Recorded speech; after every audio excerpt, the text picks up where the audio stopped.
Ngalokho hambani. Matthew ulivuka lokuqala ku New Testament. Chapter 28, verse 19. Ngakho ke hambani nende tive tonke tibe bafundzi bami. Ngakho ke hambani nende belungu babe bafundzi bami. Ngakho ke hambani nende abantu abamnyama babe bafundzi bami. Hambani nende maswati abe bafundzi bami. Litsini bazalwane. Uthi hambani nende tive tonke ngamagama lokukholwa lokuba ngumfundzi waJesu akukendelwa amaJuda, akukendelwa belungu, akukendelwa abantu abamnyama, akukendelwa amashangane, akukendelwa amaswati, akukendelwa abantu abathinta, kwendelwe tive tonke. Amanene tive tonke tibe yini? Abafundzi. Sihlale phansi kancane kwanyana. Bazalwane sonke kumele sathi ukuthi uma siya ebandleni, uma siya kuyokhonza uNkulunkulu, siya esikolweni, siya kuyofundziswa. Kubalulekile ke ukuthi lo muntu lekasifundisako abe ayathi into lasifundisa yona, ngoba uma ngabe saya esikolweni sayofundziswa kwathiwa 1+1 is 4, sonke ngabe sathi ukuthi 1+1 is 4, kodwa ngoba thishela bekade ukuthi 1+1 is 2, noma ufunza kulesi sikolo utothola 2, noma ufunza kulesi sikolo uthola 2, noma ufunza kusebelungu kuba ngu2. Into leyiqiniso lisilivla uNkulunkulu, liqiniso niyawulati and liqiniso liyakunkhulula. Liqiniso noma liphuma ngemlomo omnyama liqiniso, noma liphuma ngemlungu liqiniso, emanga noma ngabaphuma ngabani manga, noma ngabaqhamuka kuphi manga. So bazalwane umuntu lekamaphambili afundzisa, kumele afundise into lekayatiko, into lekade sikhomba yona eBhayibhelini, into lekungasiba umqondo wemuntu. So kufunza ufunza into longayati ufundziswe uze uyati. Amen. Sikhona bazalwane. Amen. Utova ngani nasiphuma la namhla. Nomnye wenu nto bazalwane. Mina lenda ngiva kahle and right. Naso sikhona vele kukhona obungakuva kahle. The more kube kufunza wathi nasobene njani so ukufa. So hambani nende tive tonke tibe bafundzi bami, nibafundzise kugcina konke. Asiqhubeke siye ku Matthew 16, khona kwa Matthew siye 16 start verse 13. Kuze kusinawe esikolweni phela kophasa into yokufunza. Angase ngambona umntwana esikolweni angaphatha ngapenseli, angaphatha ngaerase, angaphatha ngashapna, angaphatha ngalokana lokwa, angaphatha ngamabhuku. Esikolweni uyaphasa into yokubhala. Sikhona abazalwane. Ngoba le hard drive yakho ngiyayidawutha ukuthi konke lesiyokufundisana yophuma iphambili. Ngiyayidawutha. Kodwa ngathi Jesu yabona mina la ngiyabamba sesinyabamba. Ngiyayidawutha. So kuze ungalahlekelwa bhala phansi usave. Matthew 16 verse 13. Jesu wesuka lapho waya eveni lesedvude nelidolobha. Yeah. LaseKesariya Philip. Yeah. Lapho wafike wabuta abafundzi bakhe wathi, bantu bathi indvodzana yemuntu ingubani? Bazalwane, ngithandela umfundisi. Bazalwane, umfundisi. Ungubani Jesu? Bazalwane. Bathula. Bazalwane. Ungubani Jesu? Angizweva ke. Ngiyafuna ngizweva ke ukuthi kuphakama amafenda phakathi hard drive. Yeah, sengilona ngiyacabanga ukuthi manje kahle vele ungubani? Ungubani Jesu bazalwane? Jesu wabona ukuthi uhamba nebantu basikhumbi bagcwele mana abamati ukuthi ungubani. Wabese uyababuta ukuthi bantu bathi ingubani indvodzana yemuntu? Baphendula, hey Elijah, hey Johane, hey wabona Jesu kusayisa ngisho kuthatha. Wabona Jesu ukuthi bayaphendula mara baphendulane bakuvile. Wabese uyajika ubuta bona nine nithi usho bafundisi bakhe manje. Nine nithi mine ngingubani? So ubuthi abafundi bakhe nine nithi mine ngingubani. Sinobuka lo wena mntabazalwane ungubani Jesu.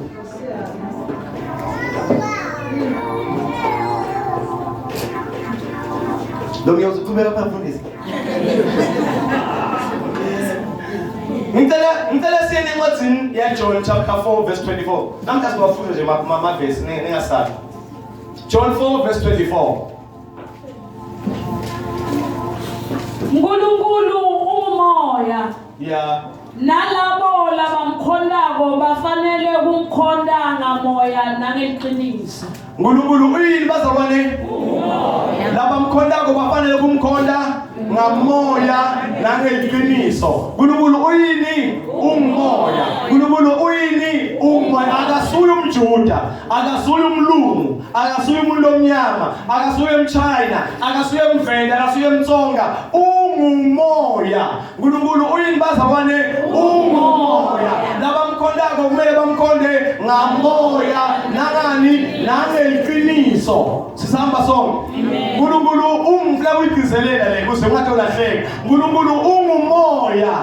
Labamkhondako kumele bamkhonde ngamoya nangeqiniso. Then that is why lize lisibhla uNkulunkulu uyothethelelwa umuntu lo ongaqambamanga ngendvodzana. Kodwa akayuthethelelwa loyo qambamanga ngamoya ngoba moya sikhuluma ngaNkulunkulu uqobo lwakhe. That is why kumele ube careful uma uva usuthwe liphalishi na udoma phambi kwabantu uthi bazalwane moya waNkulunkulu uthi. Mina ngiyakunqonoda kuthi nawuva ngathi uthi le nto uyayicabangela uthi bazalwane ngiva ngazuthi ngiqabanga ngazuthi ungathi moya waNkulunkulu uthi ngoba once wathi umoya waNkulunkulu uthi awukahluki nalabo lebaliphatha ngeze igama lakhe. Lize lisibhile la kwi-New Testament bantu labayokhuluma manga ngaye bathi umoya waNkulunkulu uthi abe angakashongo abayuthethelelwa la abayuthethelelwa nakule ntako. Jesu. Be careful ngokuqamba manga ukuthi kusho umoya engcwele.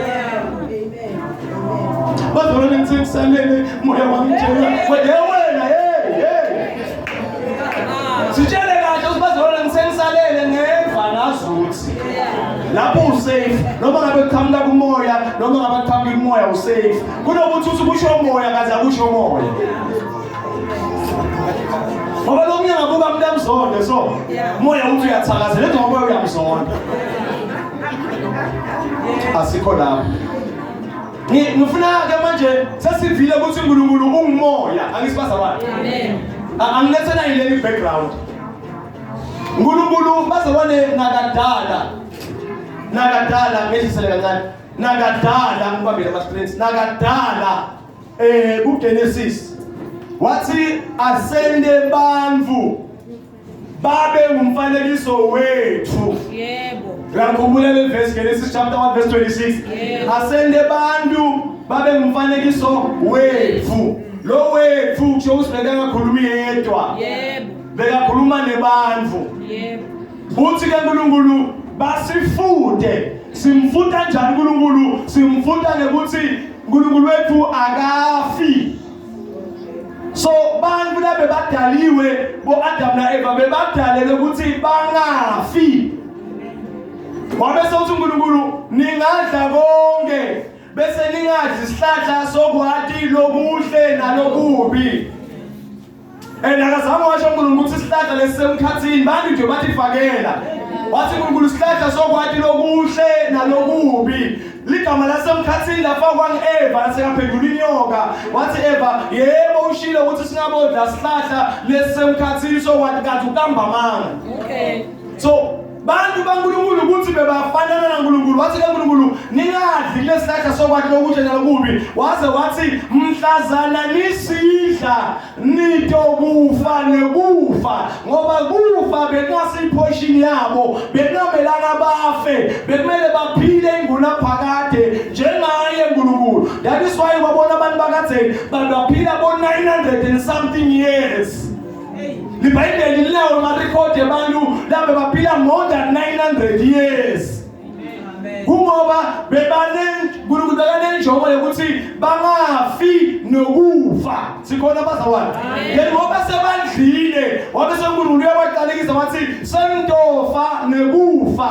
But injongo yaNkulunkulu ngokuthi ufuna ukuphila nebantu bafanane naye yangafi yona. Wabe sokuthi uNkulunkulu sebandlile sihlahla sokwathi lokubi nalobuhle sebatofa nokufa. Mara mina ngisafuna ukuphila nabo inguna phakade. Bona sebanemsimo sekufa sebambatha umtimba lofako ayize ithi ngoma lo mzimba lo idokodo lesikhashana sesinemtimba lofako kaze bekumele singafi. Wabe sokuthi uNkulunkulu ngifuna kwenda iplani yokuthi labantu lese bafako nyalo bangafi. Mara ngoba umhlabathi soqalekisiwe angeke basakhona kuphila emhlabathini. Ngibakhele indzawo lekumele bayohlala khona. John 14:6 mina ngindlela neqiniso nephila akekho lonto yakubabe nakangayingami ekhaya lababe kunetindlu letinyeni setakhiwe tikhona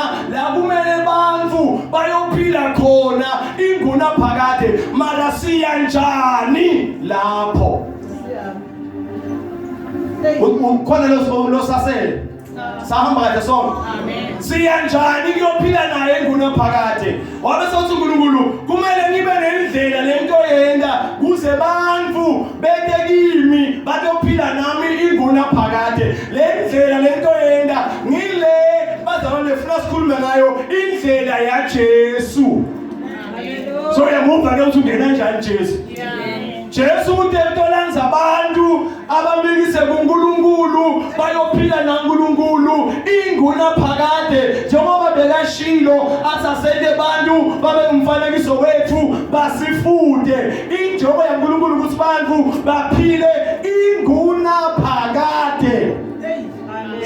Akasuye umuntu uthi akaqambe manga lekakhulumile kuyoma uthi funa simfunde siphile njengaye kube nokuphazamiseka mara yena injongo yakhe usifuna sekhaya ezulwini siyophila naye inguna phakade. Umuntu lo uthi siya njani? Khuluma nami ungatolala sathi siya njani? Abayi bathuli siya njani? Ezulwini. Asifunde incwadi yaLuka. Luke chapter 1:35. Luke chapter 1:35. Ingilosi yamphendula yathi, Moya longcwele uyakwehlela kuwe. Emandla aNkulunkulu losetukwako konke akusibekele. Ngakho-ke lo mntwana logcwele ngakho-ke bamba siqhubeke bazalwane la afunza khona make phela iBhayibheli likhuluma ukuthi Jesu sofuna kulethwa emhlabeni. uNkulunkulu sowusidesignele iplan yokuthi sibuyele back ukuphi bazalwane ezulwini. Sofuna kulethwa emhlabeni. SeNkulunkulu wabuka bobaba wabona ukuthi ngake kulunge la. Wabuka bomake wathi la kungalunga. Wabe seNkulunkulu uthi kuMaria wena wesifazana ubusisiwe esifazaneni utawugulelwa utale umntwana umethe igama uthi nguJesu ngoba nguye loyokhulula abantu etonweni tabo. Wathi Maria kuyowendeka njani ngobe angisengalali nendvodza. Sisihamba sonke bazalwane. Kuyowendeka njani ngobe angisengalali nendvodza. Yathi ingilosi kuyowehla moya longcwele wehlele kuphi esibeletheni sakho. Umbani uNkulunkulu bazalwane? Umoya. kuMaria kuyowehla ini? Moya. Amagama kaNkulunkulu uyowehlela esibeletheni saMaria adalwe esibeletheni saMaria. Maria wabese uyaconceive waba pregnant hayi ngoba lele nendvodza waba pregnant ngamoya waNkulunkulu uNkulunkulu waba nemntwana lo ukhulako ngaphakathi kwakhe wakhula waze wayotalwa ngenyanga yesi-9 nasekadelo bazalwane lithi iBhayibheli wakhula wathi nasekana 12 years ingqondo seyiqala kuvuthwa waqale waye ethempelini wabuta imibuto lebantu bamangala ukuthi lo mntwana omncane ubuta imibuto lenjani kungoba akasuye umntwana lofanana nalabanye abantwana ungumntwana lekambethe uNkulunkulu ngaphakathi kuye sikhona bazalwane wabuta imibuto ethempelini bamangala ukuthi wayabuta imibuto lonje kungoba umbethe uNkulunkulu wakhula lo mntwana waze waba mzala. Hey, ngicela simlanje lo mntwana ngale ku-Old Testament Isaiah chapter 9 verse 6. Isaiah ngale kula major prophet usuka sondlulile nje makuboma data yini suka sondlulile indawo sisheshe sifike ngobe thine sitalelwe umntwana ngobe sine sitalelwe ngicela siyifunze with understanding ngoba thine sitalelwe ukhona lekanga sikhaza ukuthi nalisi sitalelwe alisho ukuthi sisayodalelwa kodwa nalisi sitalelwe kuchaza ukuthi already sewukhona mara namba zawadi amen ngoba thine sitalelwe ukhona la Bethlehem version ithini ngokuba sizalelwe umntwana ngokuba sizalelwe umntwana ichaza ukuthi already sekwendekile leli version ithini Isaiah 9 verse 6. A child is born to us. A child is born, not a child will be, but a child is born. Already say corner, so corner umntwana. Already the child is there. Are you following what I'm saying? Already a child is born. Ukhona umntwana. Lento kukhulunywa ngayo kuphi ku-Old Testament umprofeti uyayiprofetha mara uprofetha into lethi already umntwana sewukhona bayasihamba sonke manje ikhuleka ithini make Ben ngobe thine sitalelwe umntwana siphiwe ngoba thine sitalelwe ayisho ukuthi ngoba siyotalelwa English awubona nazihlala Singisi A son is given to us. A son is given to us. A son will be. A son is still coming. A son is given to us. Kukhulunywa ngento kuphi ku-Old Testament. Kukhulunywa ngaJesu kuphi ku-Old Testament. A child is given. Already ukhona. Kumele.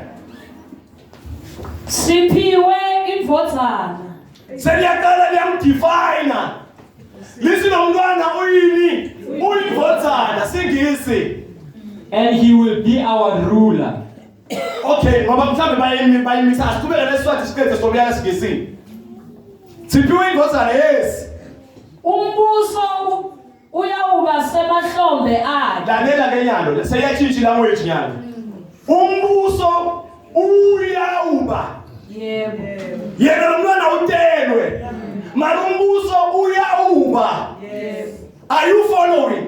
Umntwana utelwe, kodwa umbuso uyawuba usengabi. yebo Ngalesikhathi atelwe ngaso umbuso bosengabi. That is why the Apostle Paul abase-Efesu athi asilwi nenyama nenkathi kodwa silwa nebabusi balomhlaba nebabusi balendalo ngoba as we speak as I'm preaching right now bakhona babusi bebunyama lebabusako umbuso usengahendwa over entandleni yenkosi uJesu. That is why the prophet in the Old Testament kuthiwe this government isayonikedwa kuye but hayi as yet. Kumele Uyawuthiwa ngumluleki lomangalisako. Uyawuthiwa ngumluleki ngesingisi lama version athi uyawuthiwa is a wonderful counselor. A wonderful counselor bazalwane umfuzi incwadi yaJohn. A wonderful counselor kukhulunywa ngemeluleki lomangalisako, kukhulunywa bazalwane ngemoya longcwele uthi Jesu ngiyahamba ngiyakubabe angiyongishiya ninodwa ngiyomshiya nemeluleki lomangalisako nalokho sala nifundzisa konke lekumele nikwati lo meluleki lomangalisako kushiwo moyo oyingcwele. Amen. Badala bamdefine as a son, ngiyase bamdefine as Holy Spirit, the same child. Lesikhuluma ngayo. Kumele. UNkulunkulu lonemandla. Now they are defining the very same child as God. Uyabona nalo angaphasa esikolweni. Ngabe ungaphasi la shema ngisathi. Nalo ungaphasa esikolweni ngabe ungaphasi la ngisathi. Number 1, this child will be called a son. Yes. This child will be called a wonderful counselor. This child will be called God. Asivele sikisi. He will be our ruler. Yes. He will be called a wonderful counselor. Yes. A mighty God. Yes. The eternal Father. The Prince of Peace. What is a prince? A prince in Botswana, a king. Yeah. A prince is a son to the king. Yes. A prince in Botswana. Tosamokama lekama le Botswana liyavela. Lela moyingwele liyavela. Lela father of God liyavela. Ku prophet wangalomntwana ku Old Testament. Then ku Maria uyatshelwa ke manje ukuthi lento lokwa prophet wangayo manje seyamanifest. Amen. Watala umntwana. Fast forward. Watala umntwana sekatelwe umntwana listen iBhayibheli sekana 30 years waya emfuleni iJordani wafika wathola Johana mbaphatisa wambaphatisa nakampaphatisa Johane ateza kumbaphatisa listen iBhayibheli wavuleka lizulu. Yebo. Kwehla umoya longcwele usesimeni sentuba. Yeah. Wehlela manje kulomntwana. Na wehlela kulomntwana kwevakala ivoice. Ithi lo indodana yami muveni. Sizahamba sonke bazalwane. Siyambona lo mntwana ukuthi wakheke kanjani. Lo mntwana bamdefine ngale ukuthi uyoba ngumfana, uyoba ngumoya ongcwele, uyoba uNkulunkulu. Ngalana sibona uNkulunkulu umoya wakhe wehlela kulo mntwana. Then nasalo umoya uzophelelisiwe kulo mntwana. Lisi iBhayibheli wabe sokuba 100% man and 100% God.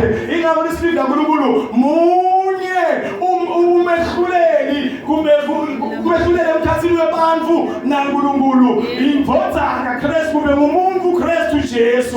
Ngoba liyamveta umuntu ngoba ebuntwini khona inyama yakhe yemuntu kodwa umoya wakhe ngulo waNkulunkulu. Then kunomtimba lo wa Jesus Christ kuhlangene 100% God 100% man. Amen.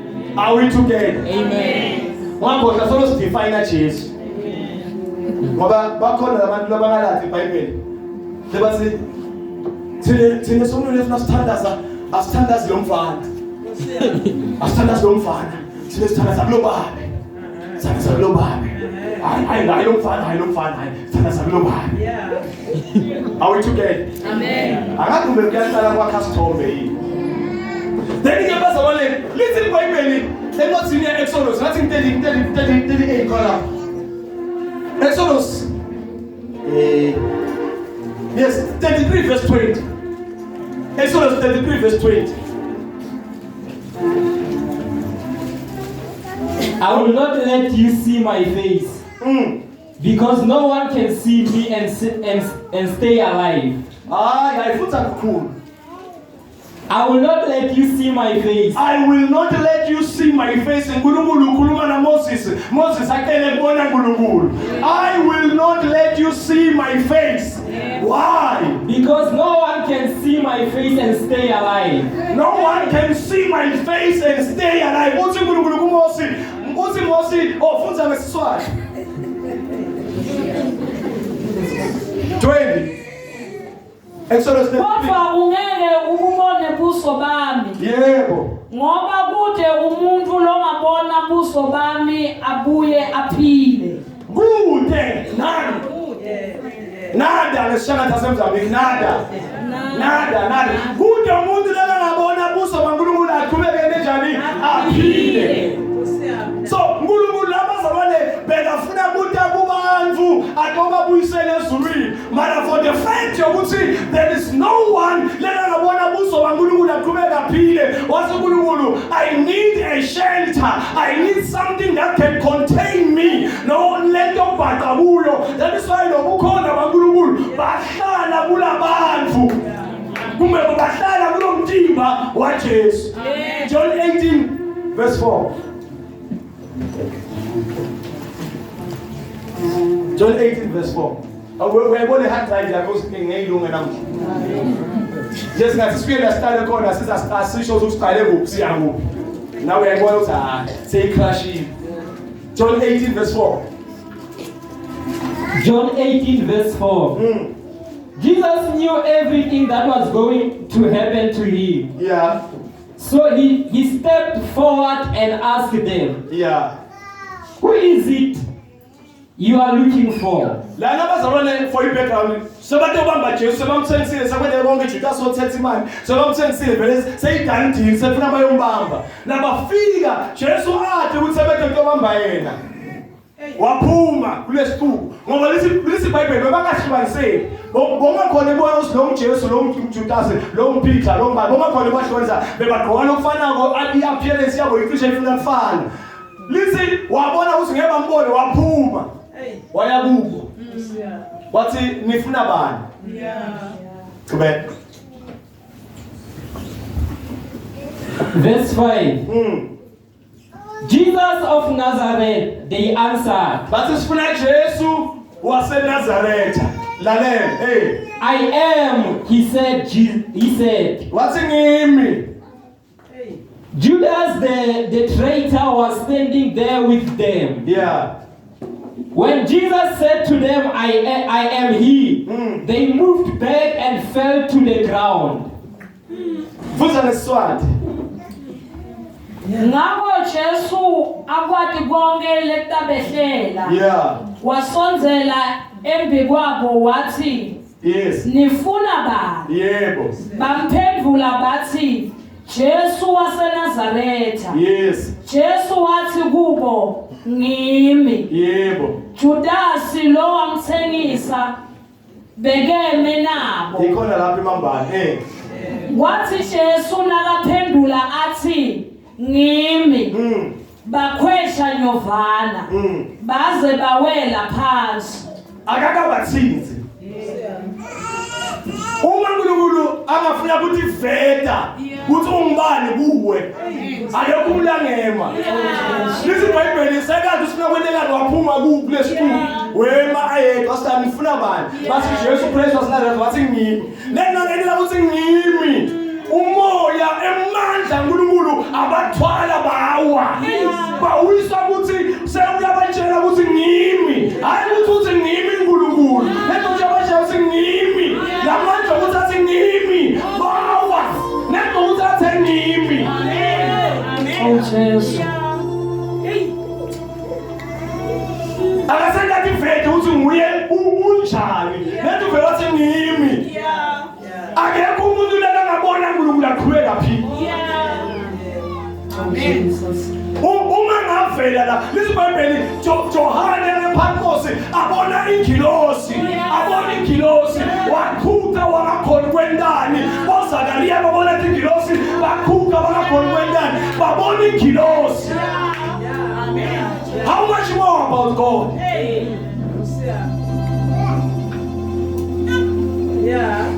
I speak in John 14 verse 6. Ale hat time namhla ngiyivela.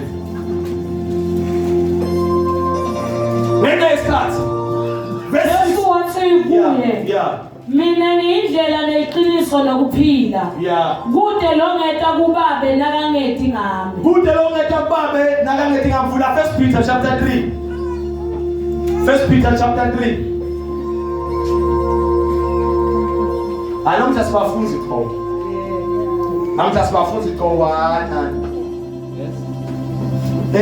Funza verse 22. No, asitale ku 18. For Christ died for our sins once and for all. Jesu uthetofela tono tethu yebo. A good man on behalf of sinners. Yeah, ngoba sele stone, yes. In order to lead you to God. Yini bazalwane ipurpose ya Jesu in order to lead us to God. Asikhulumeni yindaba Jesu aswele kuze asimikise kuphi uNkulunkulu. Asethulile. Jesu ufele bazalwane kuze asimikise kuphi kuNkulunkulu. He was put to death physically. Okay, asiyekelele. Iya verse 22. Same chapter verse 22. Who has gone to heaven and he sat at the right hand side of God, ruling over all angels and heavenly authorities and powers. Lithi lo Jesu lesikhuluma ngaye nyalo. Ume ngasekunene sabantu bazalwane saNkulunkulu. Asibuyele ngale kuJohn 14. Siqhubeke lapha verse 7. Sesikhona ukuthi kumva ke naye ayihitha kancane sikhona kuyothandaza. Solongudile umbani Jesu. Verse 7. Kube beningati mine. Ngicela ke bazalwane at the back of your mind ne. Uma Jesu yalakhuluma la sesifunda phela manje. At the back of your mind ube naleli verse la Exodus 33 verse 22 let's say akekho umuntu lela ngabona uNkulunkulu aqhubeka aphile. So Jesu ukhuluma nabo ucautious ukuthi angagcine athi reveal ukuthi yena uNkulunkulu ngoba bayofa labantu laba. Asifunze ke uyifakile leyo ngala emuva. Okay, asiqhubeke. Kube beningati mine. Yes. Ngabe niyamati nababe. Uthi Jesu kube beningati mine ngabe niyamati nabani nababe. Qhubeka. Kepha kusukela manje niyamati nimbonile. Mara nyamva Jesu. Kusukela manje niyamati nimbonile. Qhubeka. Philip wathi kuye, Nkosi, sibonise uyihlo. Uyabona Philip uyabona soqalile ke. Athi ukhuluma ngamaparable Jesu. Uyabo soqalile ke manje. Ushela ukuthi ngabe besimanje ngabe siyamati uNkulunkulu uchaza kuthi uthi Jesu yekela ingane kwani Jesu.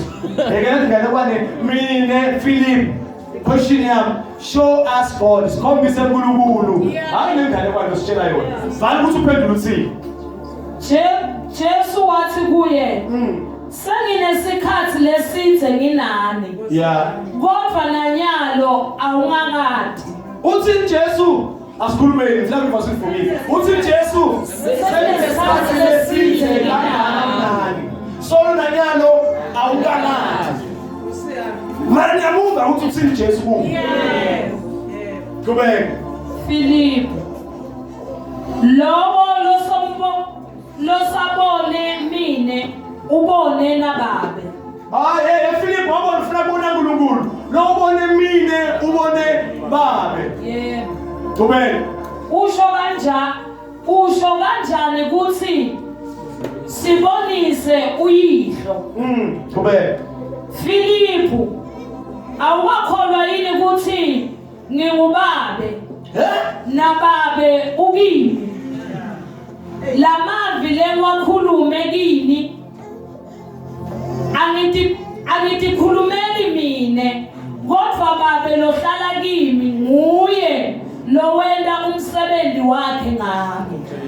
Babe lohlala kimi muphi lo babe ngulowehla esibelethweni saMaria ngulowehla namoya wentulo umbani uNkulunkulu ungumoya konke bomkhondayo abamkhonde ngamoya nangeqiniso njengoba uNkulunkulu amoya ufune kulanza abantu wabese uthi akekho umuntu angabona abantu angabona mina uNkulunkulu aqhubeka aphile kade lithi fihle wathi fihle emtimbeni noMjesu lo mtimba lakathi fihle kuwo kubhate uNkulunkulu lo mtimba uNkulunkulu umlomtimba. That is why Jesu akakhuluma athi na ufuna kubona babe umbonile lo muntu phakathi kimi akana shape, akana designing, akakho ukubona ipicture yakhe ngoba umoya into oyibona la kimi sokuthi ubona yena ngoba bazalonyalo nje bangathi niyawubona yini umoya la asalukhona.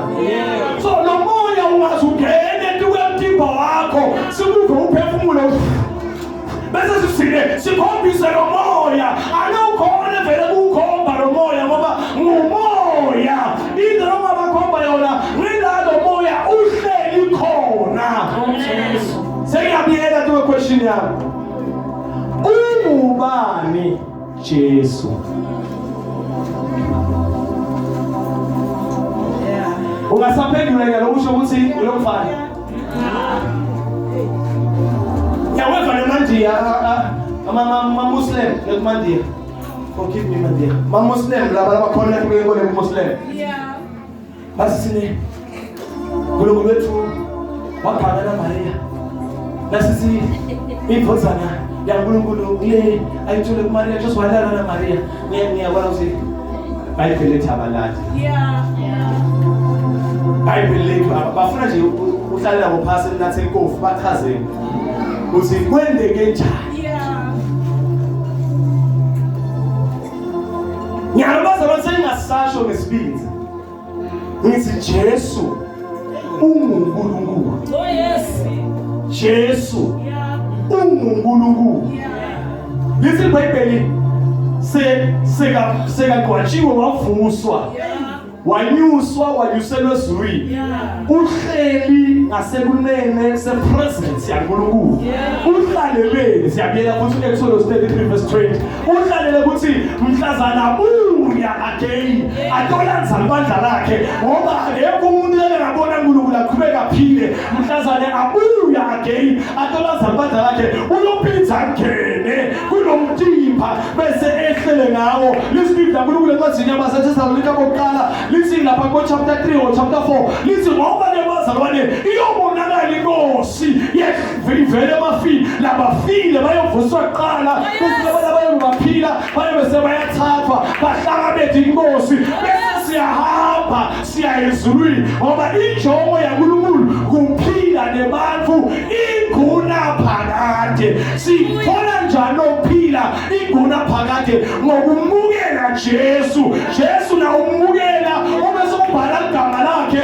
tube abantu abayohamba nabo. Ngiyobona bazalwane uma kubhukwa emabhasi bosithi bhasi kubo balabani bosithi bhasi kubo abantu abahamba kuyabhalisa kube nelist yebantu abagibela lapha esithi baze basho uzi flight namba bani isithi namba bani kuyohlala sibani okasibani ngoba lo mlesamba naye unelibhuku lekazibhala kulo kuthi namathozi sobhalisiwe yakhoza sobhalisiwe yashonga sobhalisiwe sibhalisa kuJesu ngoba nguye Jesu lekanika umsebenzi wokusithwala asimilise ezulwini kuthi akumemedele ekuseni uthi nasindiswa asindiselwa kuthola ama-promotion asindiselwa kuthola imishado kodwa sindiselwa ukuthi Jesu asithwale ayenathi ekhaya ezulwini. Uma ufuna i-promotion sebenza, uma ufuna ibhizinisi iqale, uma ufuna umshado akuyosoma kodwa kusindiswa sisindisela ukuthi Jesu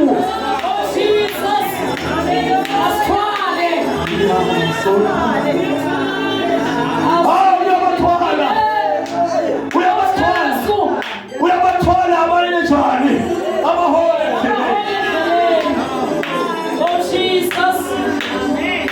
Sesiyothandaza abazalwane.